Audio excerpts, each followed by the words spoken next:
भगवान ने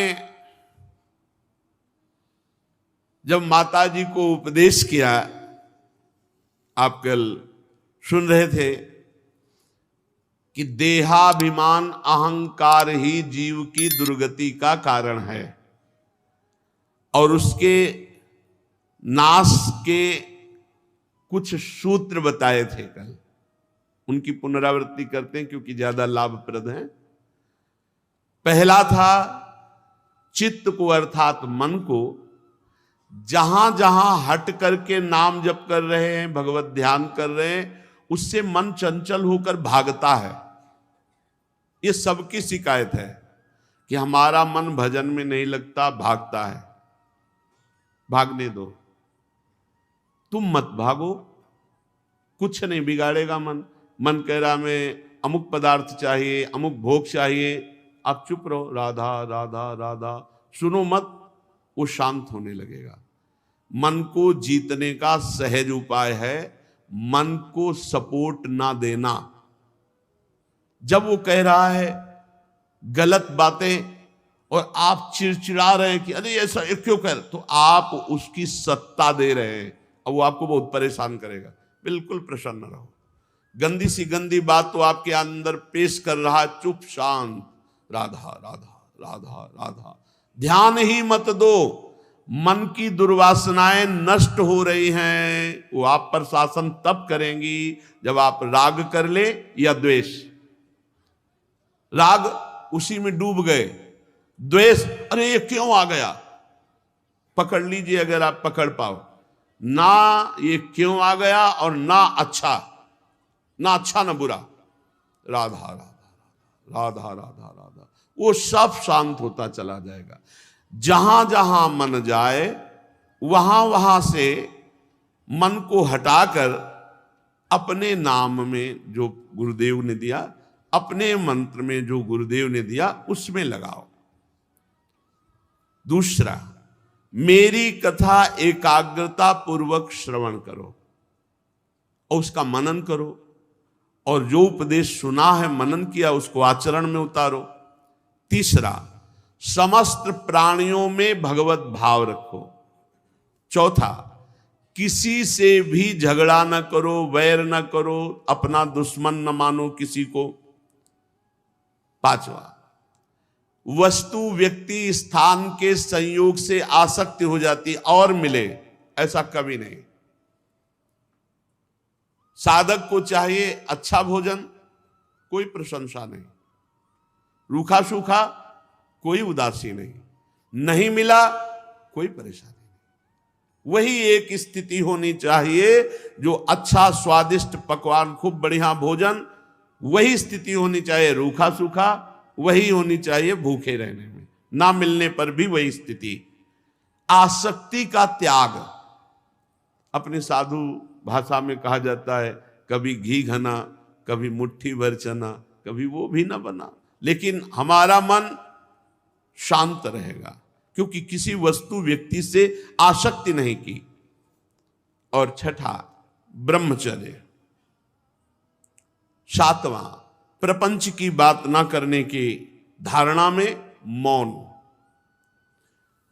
और अगला, भगवान को अर्पित किए बिना ना पानी पीना है, ना अन्न पाना है, ना कोई वस्त्र पहनना, सब भगवत प्रसादी करके एकांत में रहने का स्वभाव, शांत स्वभाव, सबके प्रति मित्र स्वभाव, दयालु स्वभाव, धैर्यवान, ऐसे उपासक का अहंकार गलित हो जाता है।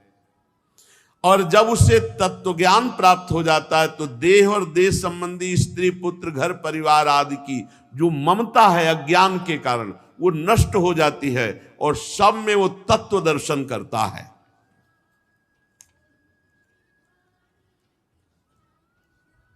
देहूति जी ने पूछा, प्रभु पुरुष और प्रकृति दोनों एक दूसरे के आश्रय से रहने वाले हैं, ये अलग हो ही नहीं सकते। प्रकृति और पुरुष, देह और आत्मा, ये हम लोगों के अज्ञान निवारण के लिए पूछ रहे हैं। वस्तुतः उनको तो ये ज्ञान है ही। प्रभु पुरुषम प्रकृतिर ब्रह्मन विमुंचन्ति करहिचित, ये अलग कैसे हो सकते हैं? इसलिए मुझे लगता है कि प्रकृति पुरुष को कभी छोड़ ही नहीं सकती, क्योंकि रह ही नहीं सकती। ब्रह्मन जिस प्रकार पृथ्वी का गुण गंध है, गंध के बिना रह नहीं सकते। जल का रस है, वो रस के बिना नहीं। उसी प्रकार पुरुष प्रकृति के बिना नहीं रह सकता, ऐसा हमें लगता है, देहूति जी ने कहा। तो जिनके आश्रय से अकर्ता आत्मा को कर्म बंधन प्राप्त हुआ, अगर पुरुष और प्रकृति अलग अलग नहीं हो सकते तो कैवल्य पद कैसे प्राप्त होगा, कैसे मोक्ष पद प्राप्त होगा? प्रभु, ये मुझे संशय है कि प्रकृति पुरुष अलग अलग कैसे रह सकते हैं। श्री भगवान ने कहा, माता, जैसे काष्ठ में अग्नि रहती है पर दिखाई नहीं देती, आप घर्षण करो दो काष्ठ लेकर बहुत तीव्रता से तो चिंगारी उठ पाए, उसमें अग्नि का वास है। और जब अग्नि उत्पन्न कर ली जाए तो वो अग्नि लकड़ी को भस्म कर देती, केवल आग रह जाती है। इसी प्रकार यदि साधना की जाए तो प्रकृति भस्म हो जाएगी। प्रकृति किसे कहते हैं? कल आपको याद है प्रकृति किसे कहते हैं? तो बोले 24 तत्वों को प्रकृति कहते हैं। बोले कौन कौन से 24 तत्व हैं? बोले पंच महाभूत और उनकी तन्मात्राएं, शब्द स्पर्श रूप रस गंध, और अंतःकरण चतुष्टय, 5 ज्ञानेंद्रिया, 5 कर्मेंद्रिया, 24 तत्वों को प्रकृति कहते हैं। और इसी प्रकृति में जो अपनापन कर लिया, मैं मेरापन कर लिया, उस आत्मा को जीवात्मा कहते हैं। वो 25वां तत्व है, कल चर्चा हुई थी। तो ये जो प्रकृति में अपनापन हो गया है,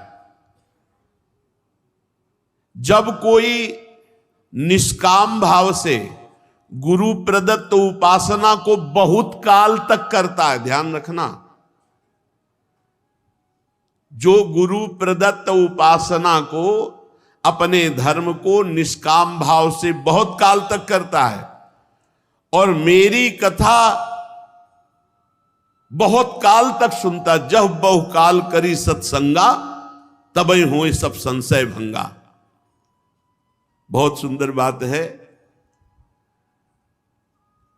अपने गुरुदेव के द्वारा दी हुई उपासना को बहुत काल तक एक नियम, और भगवान की कथा को बहुत काल तक, बहुत काल से फंसा हुआ मन भोगों में है, तब उसके अंदर तत्व चिंतन चलता है।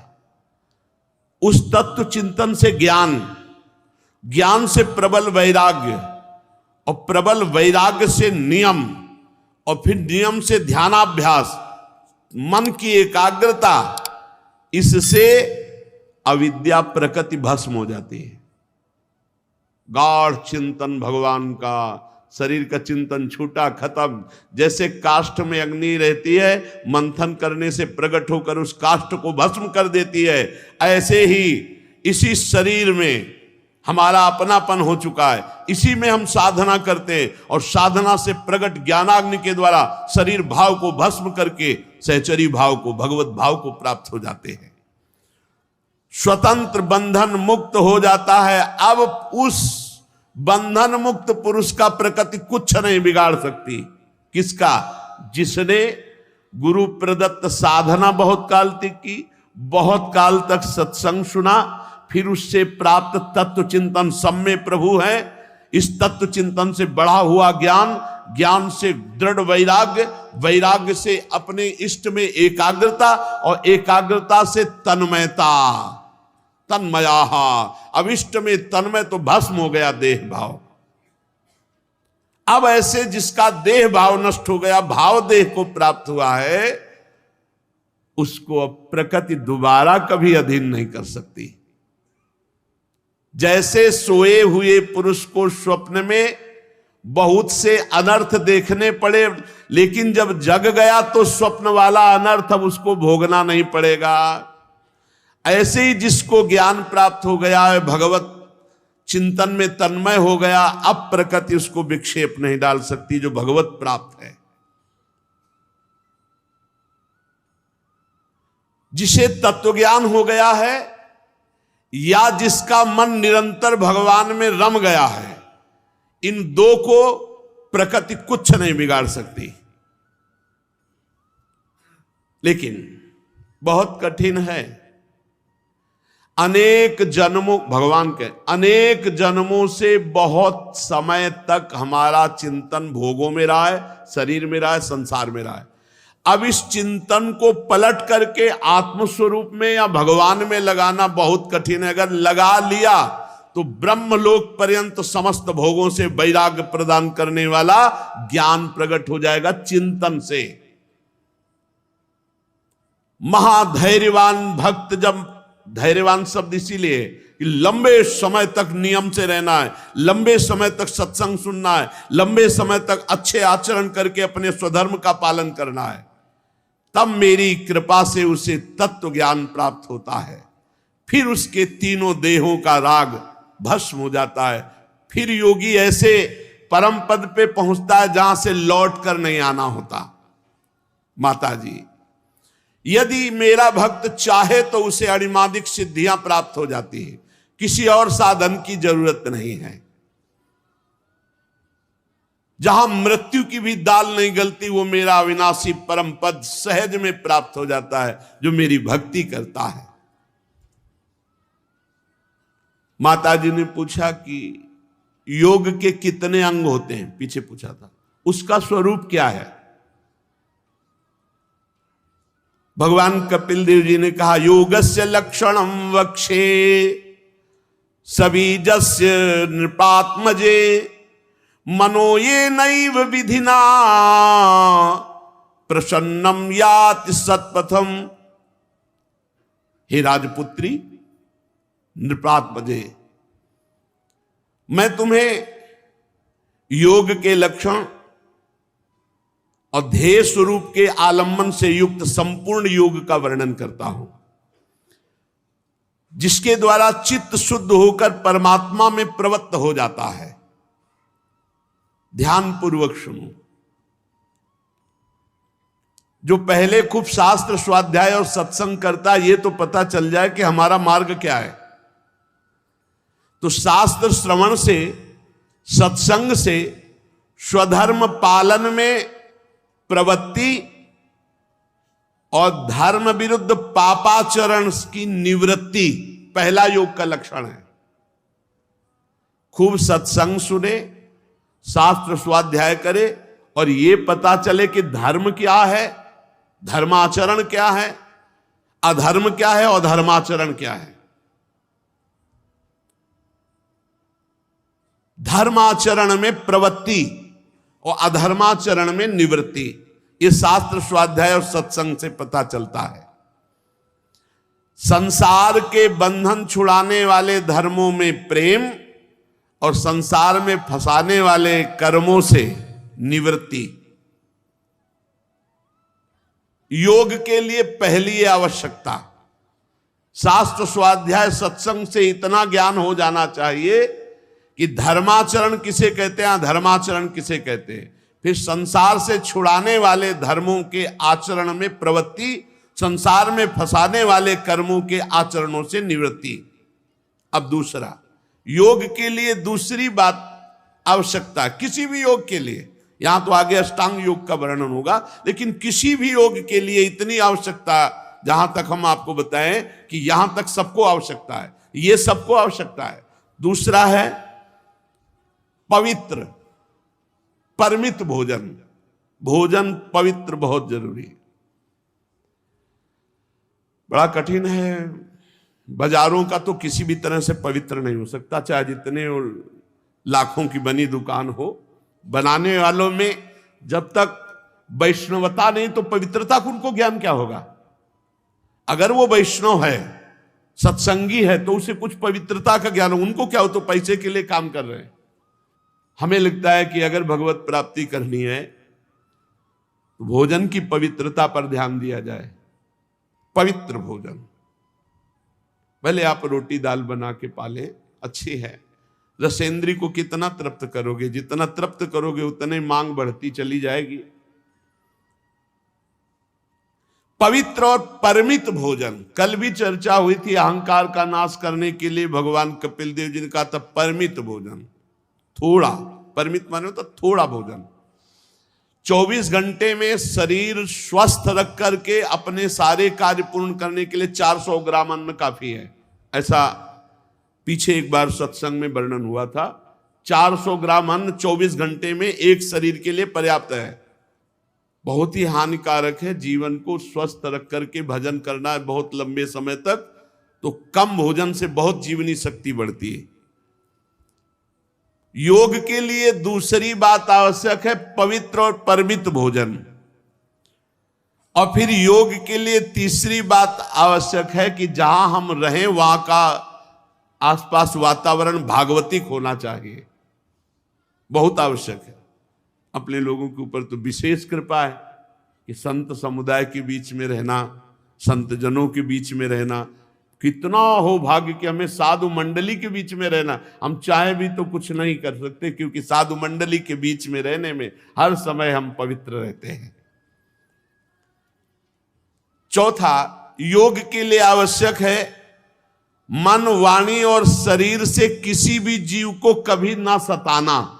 अगर भगवत प्राप्ति करनी तो नियम लेना पड़ेगा, मन से, वाणी से, शरीर से किसी भी जीव को न सताना। और पांचवा, यदि सत्य स्वरूप भगवान का निरंतर नाम जप करना है तो झूठ बोलना त्यागना पड़ेगा। जिस जबान से बार बार झूठ बोला जाता है उसमें नाम जपने की रुचि नहीं रहती, रुचि नहीं उत्पन्न होगी। ये असत्य बोलना, झूठ बोलना छोड़ो तो नाम जप चले, बहुत बड़ा अपराध है, इसको छोड़ो। ये कलयुग का वास है झूठ में।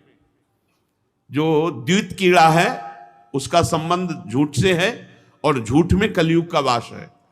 झूठ बोलना, झूठे ही लेना, झूठे ही देना, झूठे ही भोजन, झूठ चवेना, एक सेकंड में पूरा का पूरा झूठ बोल जाना, इसको सुधार किया जाए। ये हमारी माया के द्वारा, मलिन वृत्ति के द्वारा हो जाता है, इसको हम ठीक करें। जब से मोबाइल भगवान की सृष्टि हुई तब तो झूठ के लिए तो मतलब बहुत बढ़िया रास्ता हो जाता है, एक सेकंड में झूठ बोल देते हैं। हाँ, अभी तो नहीं मिल पाएंगे क्योंकि हम आज तो अमुक जगह आए हुए हैं, आगरे आए हुए हैं, वहीं बगल की गली में आगरे आए, आज तो नहीं मिल सकते। ऐसे ऐसे झूठ बोले जाते हैं जो बिल्कुल, मोबाइल का प्रयोग बहुत लाभदायक भी है। सत्संग है, स्तोत्र है, बहुत बार हम सुनकर उसका लाभ ले ले, और बहुत कुसंग भी है मोबाइल से, तो कुसंग का त्याग करके सत्संग स्वीकार करें। झूठ बोलना छोड़ने पर योग जागृत होता है। झूठ बोलने वाला योगी नहीं हो सकता, योगी कभी झूठ बोल नहीं सकता। व्यवहार की प्रधानता रखने पे झूठ हो जाता है, परमार्थ की प्रधानता पे डर लगता है झूठ नहीं बोलना। जब व्यवहार की प्रधानता होगी तो झूठ बोलने में। और किसी की किसी भी वस्तु की चोरी न करें। जो चोरी करते हैं इधर उधर, वो फिर योग मार्ग में नहीं चल सकते। और आवश्यकता से अधिक संग्रह करना, भोजन करना, बोलना और सोना, 3 बातों पर तो नियम ले लो। भोजन का एक नियम रख लो, प्रायः 10-15 दिन में घूम के सत्संग में बात आती है। आपकी भोजन की एक मात्रा होनी चाहिए। एक दिन मात्रा तय कर लो, 1 कटोरी सब्जी, 1 कटोरी दाल और इतनी रोटी, इतना चावल, वो एक अपना तय कर लो कि इतने में हमारा पेट हो जाता है, बस उतने ही फिर नियम बनाओ। और धीरे धीरे एक एक कवल घटाओ, बढ़ाओ मती। एक एक गुलाब जामुन बढ़ाओ मती, उसे घटाओ। देखना, आप देखना बहुत आनंद रहता है जब आप अल्प आहार करेंगे। भजन की एक उन्मत्तता छाती, आप कभी भी बैठ जाओ, भोजन पाया 15 मिनट लेट गए, फिर बैठ गए, अपना भजन में लगे। और जब आप गले तक पाओगे तो शाम तक तो उसको पचने में ही पूरी जीवनी शक्ति लगानी पड़ेगी, और शाम के फिर बयारू करनी है।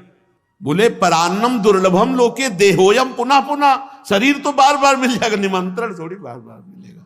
हाँ, परान्नम दुर्लभम लोके, जहां लिखा है दुर्लभो मानुषो देहो भजन के लिए, तो वहां जो भंडारा खाने में स्वाद और नाना प्रकार के पदार्थों में स्वाद आता है निमंत्रण में, तो वो कहते परान्नम दुर्लभम लोके देहोयम पुनः पुनः। शरीर तो बार बार मिल जाएगा यार, निमंत्रण बार बार कहां मिलता है।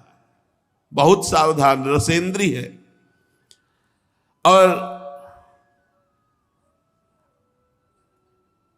तपस्या करना,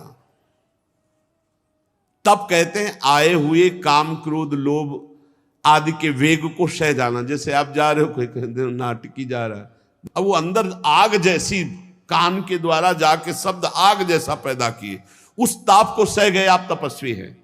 अंदर काम वेदना जागृत हुई, जला रहा है, सह गए आप तपस्वी हैं।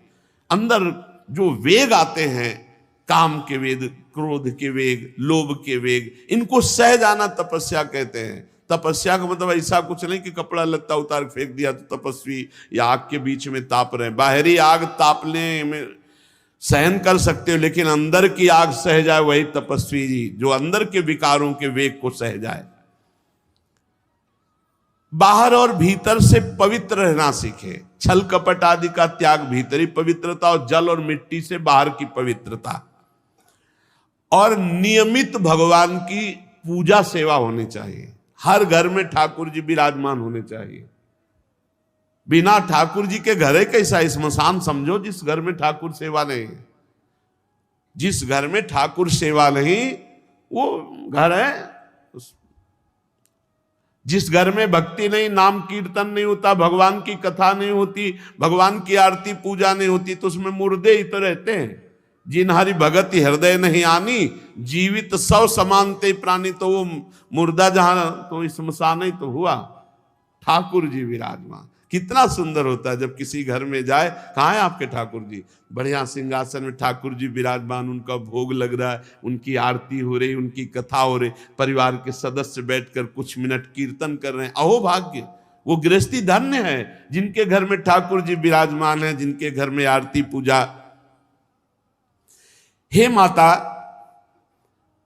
वाणी का संयम उत्तम तप है।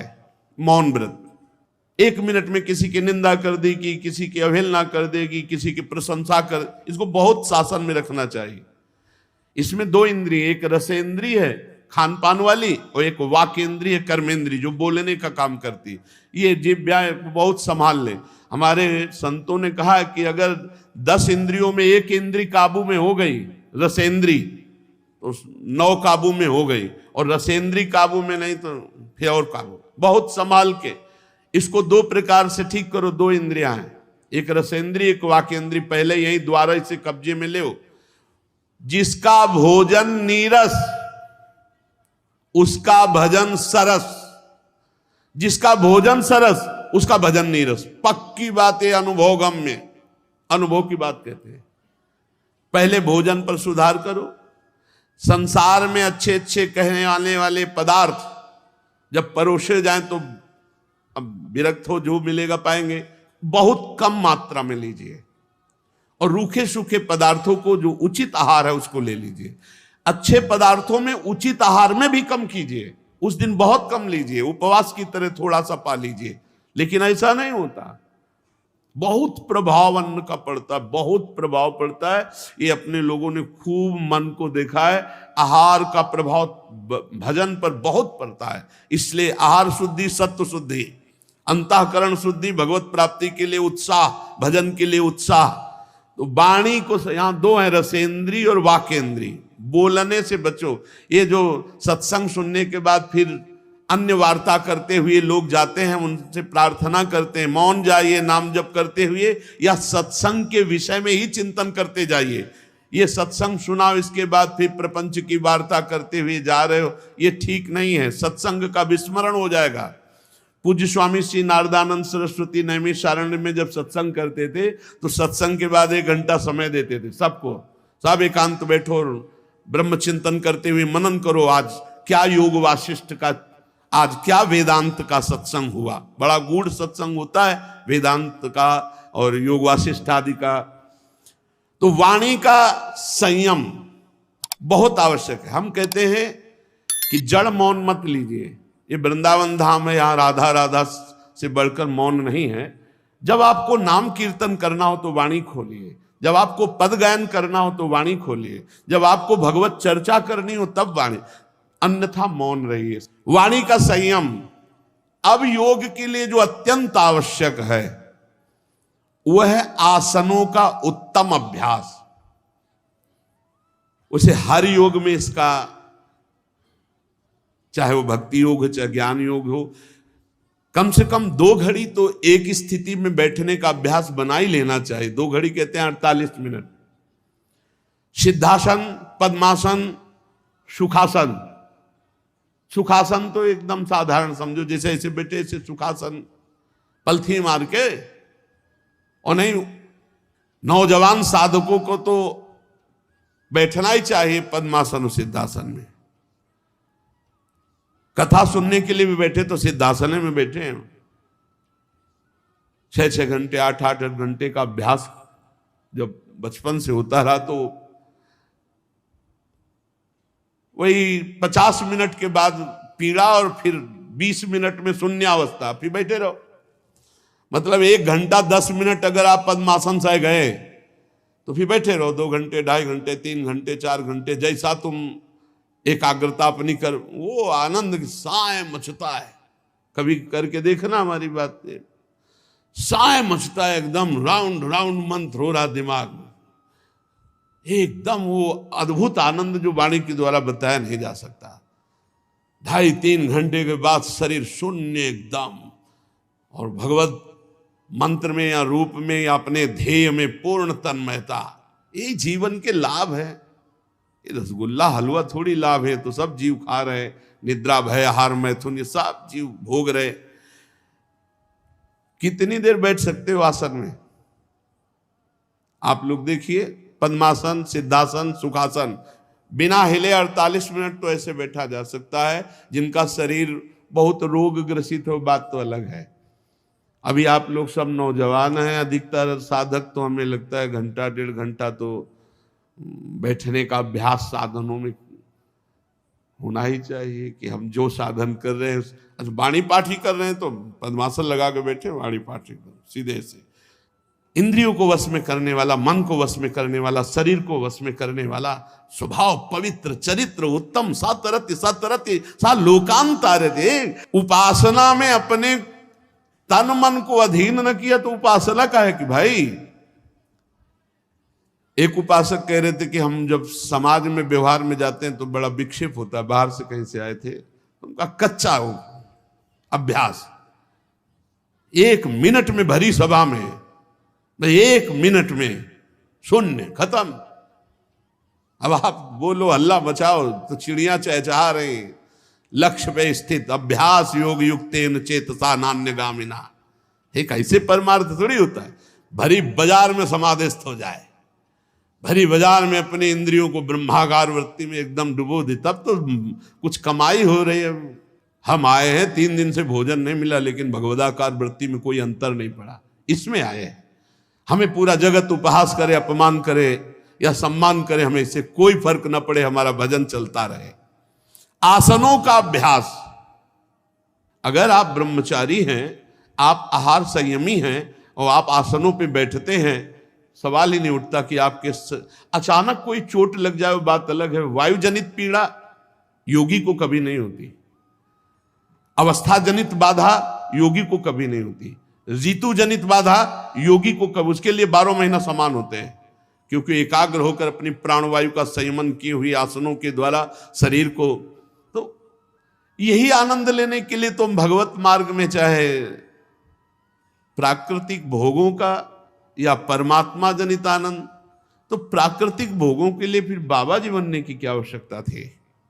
उसके लिए तो बहुत बढ़िया संसार के मार्ग हैं। जब हम परमार्थ में आए तो यार सुखा दो अपनी इंद्रियों को, मान लो मेरी प्रार्थना, बंधन मुक्त हो जाओगे, महासुख में निमग्न हो जाओगे। ये कोई सुख नहीं है, नारकी सुख है। सच्ची मानिए, जितना अच्छे अच्छे पदार्थों में आप सुख लेने की चेष्टा करते हैं, वो सुअर वैसे विष्ठा में अनुभव करता है। जैसे आप अच्छे अच्छे गद्दा में सोने की चेष्टा, वो कीचड़ में वैसे ही सुख लेता है जैसे आपको बच्चे प्रिय से उसको बच्चे प्रिय। कोई अंतर नहीं, अंतर इतना है वो भजन करके भगवत प्राप्त नहीं हो सकता। आप मन को एकाग्र करके परमात्मा चिंतन से भगवत प्राप्ति कर सकते हैं। अन्य योनियों में भगवत प्राप्ति की गुंजाइश नहीं। आसनों का अभ्यास, स्थिरता पूर्वक बैठना बहुत जरूरी है। त्वगेंद्री में कुछ ना कुछ हलचल होती रहती है। अगर आप एकाग्रता थोड़ी कीजिए तो देखिए, जहां आप एकाग्र हो यहां खुजलाहट, कुछ ना कुछ वो हलचल त्वगेंद्री, उसी हलचल को रोकना है। अब वो मन कहेगा यहां खुजलाहट हो रही, राधा राधा राधा, यहां हो रही राधा राधा राधा राधा, अभी मान लो, नहीं तो फिर जब प्रकृति शासन में लेती है तो हो जाता है। अभी परमात्मा आराधना से प्रारब्ध को क्षय कर लो, संचित कर्म को भस्म कर लो, क्रियमाण को निष्प्रभावित कर दो और भगवत प्राप्त हो जाओ। अगर अभी ज्यादा दुलार करोगे शरीर को, कुछ मिनट प्रार्थना 48 मिनट कम से कम नवीन साधक बिना हलचल के एक आसन में बैठना सीखे। इतना तो करो कभी भी। अरे बहुत बड़ा समय है अपने पास, 24 घंटे। अरे अभ्यास नहीं करोगे तो आप 10 घंटे सो लो फिर भी आलस नहीं जाने वाला, फिर भी नहीं जाने वाला। भगवान कपिल देव जी कहते हैं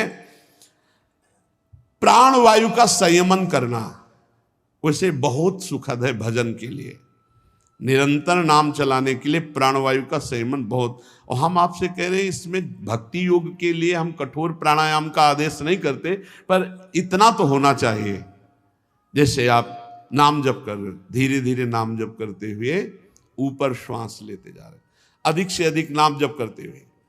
हम बिल्कुल पकड़ने की बात एक भी नहीं कह रहे, और ये सब अनुभूत हम बातें कह रहे हैं। अपने तो प्राणायाम का अनुष्ठान गुरुजनों के सामने नैष्ठिक ब्रह्मचर्य में हुआ था। संन्यास मार्ग में योग प्रधान मार्ग होता है।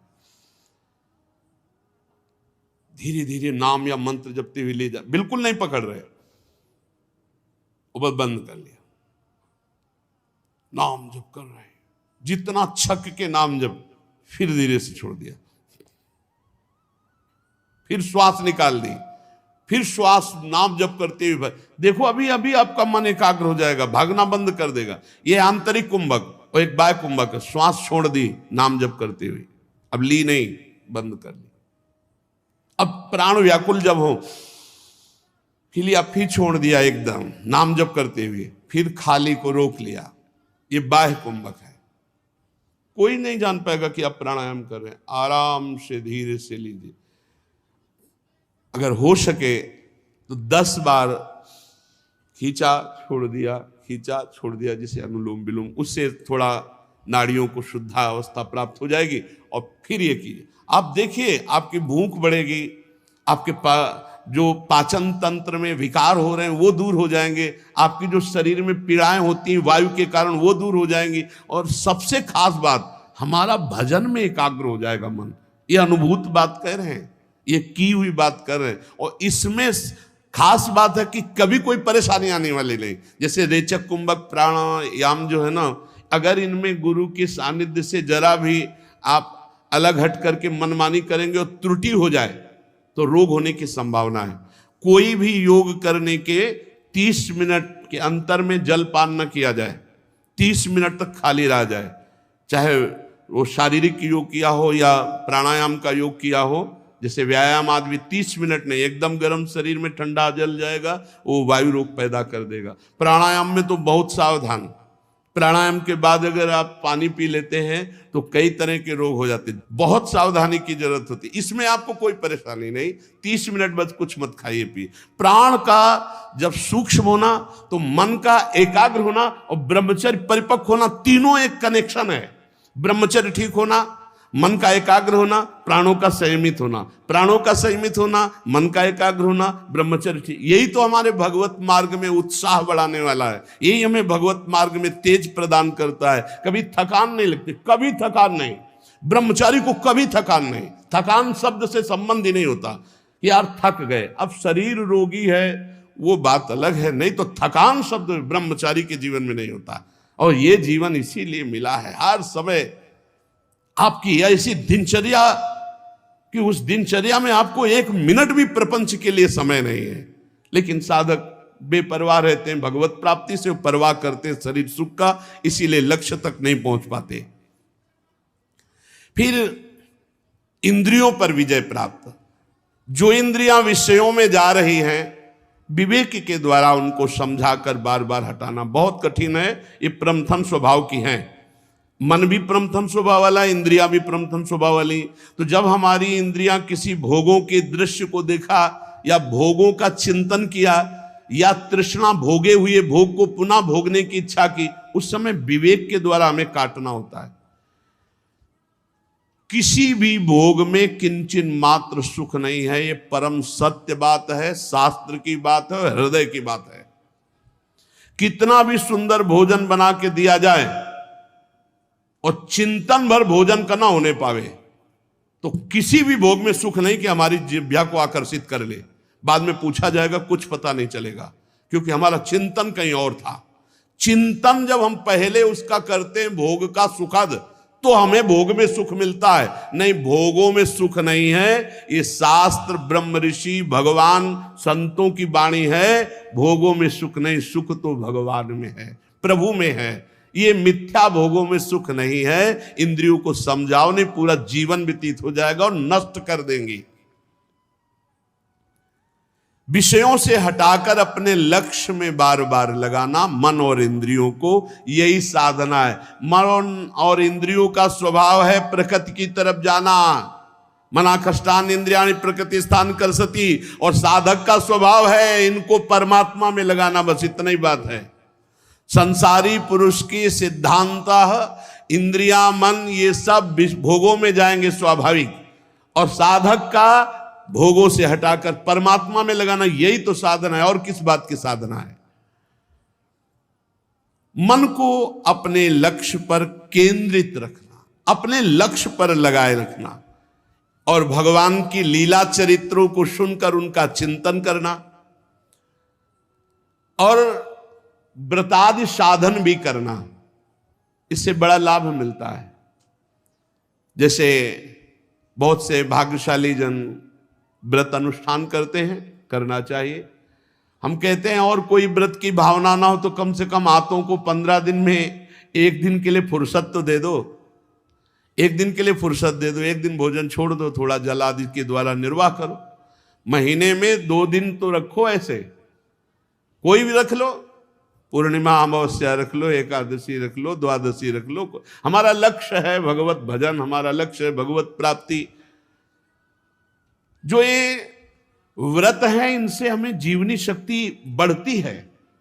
ऐसा ना समझे कि इनसे कमजोरी आती है। आप देख लीजिए, 15 दिन में 1 दिन भोजन छोड़ दीजिए, कोई दिन ऐसे स्वाभाविक छोड़ दीजिए। भगवान नाम जापक के लिए हर दिन भगवत स्वरूप है, हर तिथि भगवत स्वरूप है, हर समय मंगल स्वरूप है। उसके लिए कोई ज्यादा, कोई बड़ा, कोई घटा, ऐसा नहीं। हर समय जब एक रस भगवत भजन चलता है ना, तो तिथि, वार, ग्रह, नक्षत्र ये सब बराबर हो जाते हैं। हमारी हर तिथि अक्षय तृतीया है, क्योंकि जो अक्षय है भगवान का नाम, भगवान का स्वरूप, उसी में हमारा चित्त लगा है। हर मिनट हर घड़ी अक्षय है। क्षय उनका है जो संसार का चिंतन करते हैं। अगर 15 दिन में हो सके तो 1 दिन भोजन छोड़ना सीख लो। अगर ऐसा ना हो तो सुबह बाल भोग करके छोड़ दो और अगले दिन राजभोग करो, ऐसा कर लो। नहीं, 1 दिन पानी से चला लो काम, और ये कोई जान ना पावे। है ऐसे उपासक कई दिन जल पर रह गए और बाद में कोई जाना नहीं। वो जब अपने परिचय, तो फिर बहुत अच्छा लगा, हृदय से आशीष निकलता है। हाँ, सचेष्ट साधक हो आप, ऐसे चलो गुप्त चुपचाप। अगर कोई पूछे भी तो हाँ, थोड़ा भी उधर में शाम टाइम देख लेंगे, जैसा प्रभु प्रेरित करेंगे। ये साबित ना होने पाए कि आप ऐसा कर रहे हो। और ऐसा भी व्रत ना रहे कि बोले व्रत है, बहुत प्रकार के पकवान बना के, कूटू और सिंघाड़ा और ये वो, इसका खीर, सवा के चावल का खीर, कूटू के पूड़ी पकौड़ा, ये सिंघाड़ा का हलवा। मत रहो व्रत, रोटी दाल पालो, मत रहो ऐसे। एकादशी रहना है तो सुबह से शाम तक भजन करो, 4 बजे कुछ ले लो, कुछ फल दूध जल, जिससे एक बार 24 घंटे में सुबह से ये नाश्ता वो फलाहार ये फलाहार, इससे बढ़िया है रोज से तो अच्छा वही है। ऐसे अरहर की दाल और रोटी मिलती है, और वैसे कितने पकवान मिलते हैं। ऐसे पकवान वाले व्रत नहीं, ऐसे पकवान वाले व्रत नहीं जिनमें हमारी वृत्ति रसेंद्री में प्रधान भाव रख करके विचरण करे, उसे व्रत नहीं कहते। इसी को मारने के लिए तो हम व्रत रहे, रूखा सूखा। एक आध सेव ले लीजिए, थोड़ा दूध ले लीजिए, आप मरोगे नहीं। एक दिन भोजन नहीं करोगे तो मरोगे नहीं, अमरत्व की तरफ बढ़ोगे। लेकिन व्रत भी आजकल लोग जो है ज्यादा आहार वाला ही करते हैं। हम धन्यवाद उन व्रत को देते जो कोई जान न पावे और कोई व्यवस्था नहीं, 24 घंटे में एक बार थोड़ा सा कुछ भोग लगा के ठाकुर जी को पा ले। बोले हमारे ठाकुर जी भूखे न रहे। ठाकुर चलो बड़ी श्रद्धा है, बनाओ पकवान, भोग लगाओ, इसके बाद बांट दो। स्वामी हरिदास जी उत्तम भोग लगाए, मोर मरकट को सेवएं। सुबह से शाम तक खूब 56 भोग लगाओ और ब्रजवासियों को पवाओ, गऊओं को पवाओ, बंदरों को पवाओ, अन्य जीवों को पवाओ। तुम बस जरा सा किनका ले लो तो हम माने।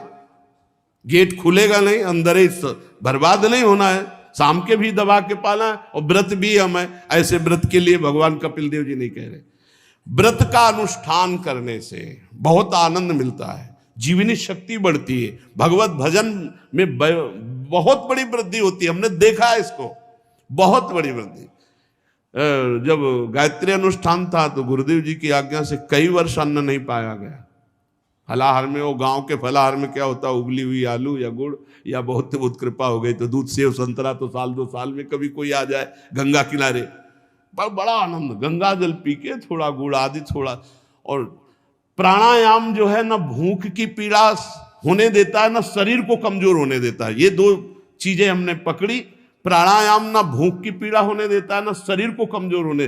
दिनचर्या वैसे ही, और तेजोमय दिनचर्या, प्राणवायु का संशोधन, प्राण बहुत बलवान हो जाते हैं। जितना स्थूल प्राण होते उतना कमजोर हो जाते हैं, और जितना सूक्ष्म प्राण होते हैं उनमें तेज होता है, भागवतिक तेज होता है। चित्त को सदैव एकाग्र करके परमात्मा में लगावे। हे माता जी, भगवान के चरण कमलों का ध्यान करना चाहिए।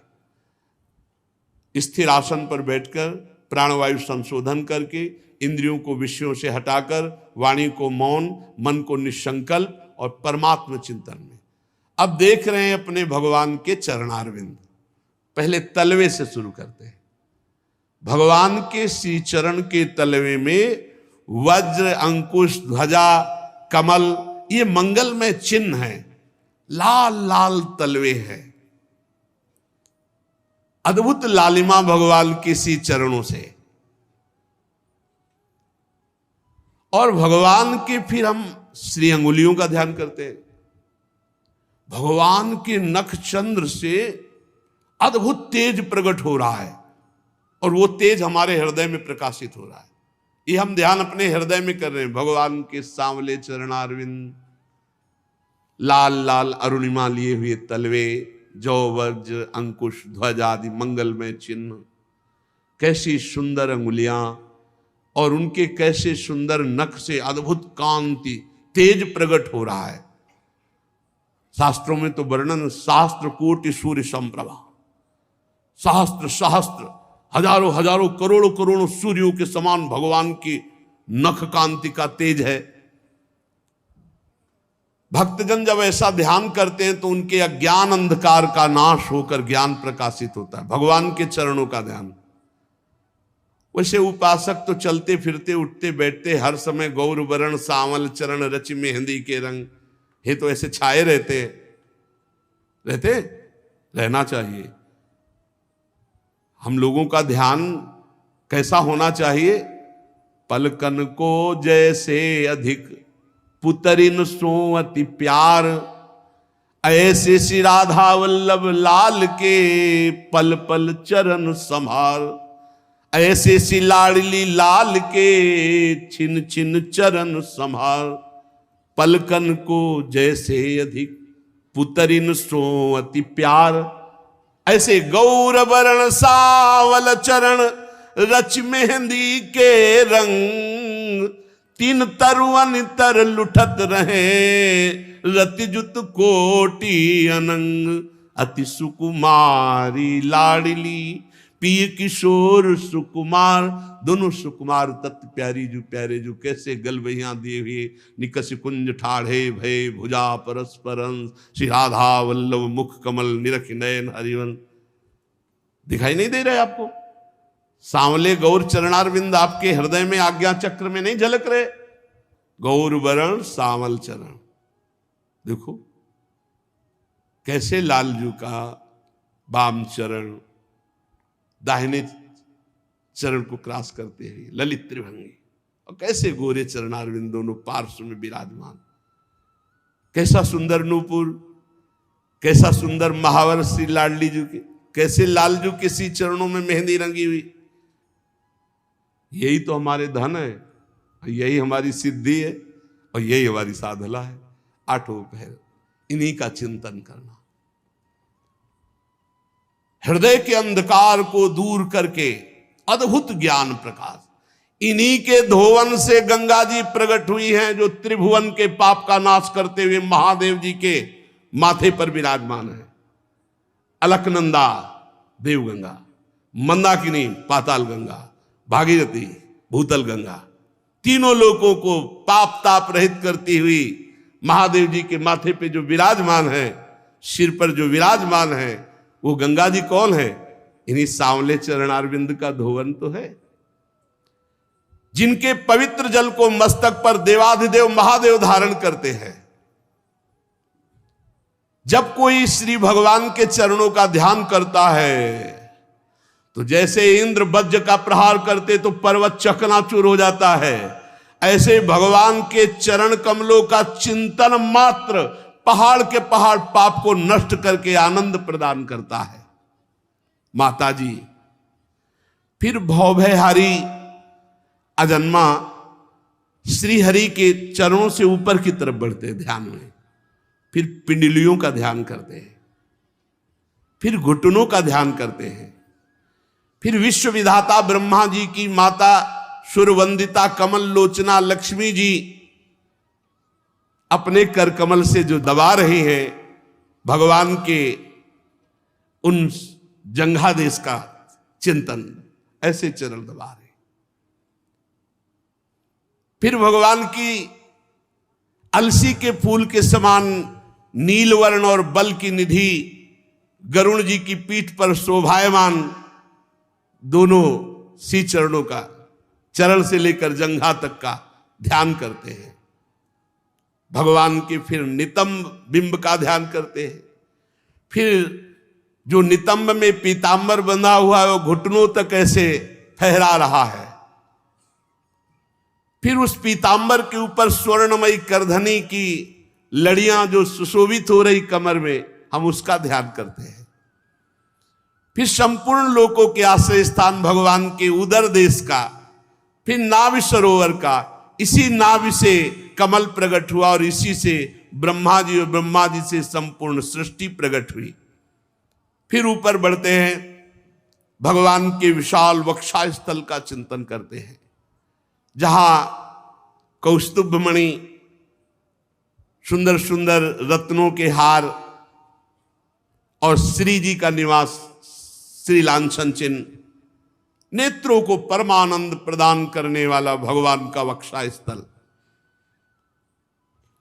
फिर भगवान के गले का चिंतन करते हैं, जिसमें कौस्तुभ मणि विराजमान है।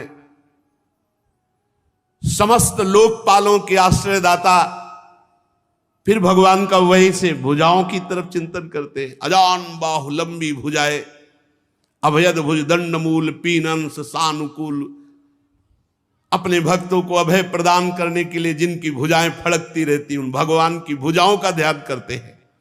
कंकण आभूषण बहुत उज्जवल तेजमय,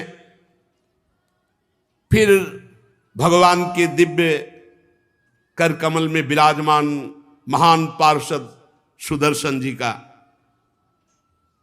फिर भगवान के कर कमल में दूसरे में विराजमान राजहंस के समान पांचजन शंख का, फिर भगवान के एक कर कमल में विराजमान कौमोद की गदा का और एक में सुंदर पुष्प धारण के कमल धारण किए हुए पद्म, भौरों के शब्द से गुंजायमान वनमाला धारण किए हुए, ऐसे हम श्री भगवान का ध्यान करते हैं।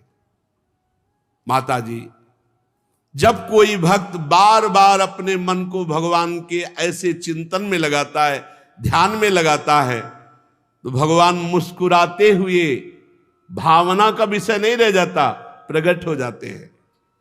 वो देखता है सुगण नासिका सुशोभित है, मकराकृत कुंडल झिलमिला रहे हैं, एकदम चिकने कपोल मन का हरण करने वाले, काली काली घुंघराली अलकावली मंडित भगवान का मुख, कमल सदस्य चंचल नेत्र करुणा बरसा रहे हैं, अद्भुत भ्रकुटी तनी हुई मुखारविंद मन का अपहरण कर रहे हैं। हृदय की गुफा में भगवान प्रकाशित हो गए। चिंतन करते करते पहले हमारी भावना ध्यान, और अब साक्षात भगवान कृपा से प्रेम भरी मुस्कान से क्षण क्षण उस भक्त को परमानंद प्रदान कर रहे हैं। फिर विपुल प्रसाद की वर्षा करते हुए भगवान हंसते हुए मुस्कुराते हुए, पीछे आपने सुना था भगवान बातचीत करते हैं भक्त से, अब वो केवल भावना नहीं रह गई, वो साक्षात भगवान को देख रहा है। जीव ही ऐसा हो तो अश्रु सागर उमड़ पड़ता है, आनंद अश्रु सागर। अब नेत्रों से अश्रु बह रहे, शरीर में रोमांच है, ध्यान में साक्षात प्रिया प्रीतम विराजमान है। गदगद सुर नैना सजल दंपति रस रहे भीन, इहगति वृंदा विपिन में फिरे प्रेम तनलीन। अपने आराध्य देव का ध्यान करने से हृदय पावन हुआ, आराध्य देव प्रकाशित हुए, मुस्कुराकर जे भी बोले निहाल हो गया। अब जन्म जन्मांतर की बिगड़ी बन गई, अब प्रकृति कभी उसे अपनी तरफ आकर्षित नहीं कर सकती। ध्यान में इतना तन्मय हो गया कि अन्य ना कोई पदार्थ, ना व्यक्ति, ना वस्तु देखने की सामर्थ्य नहीं रह गई।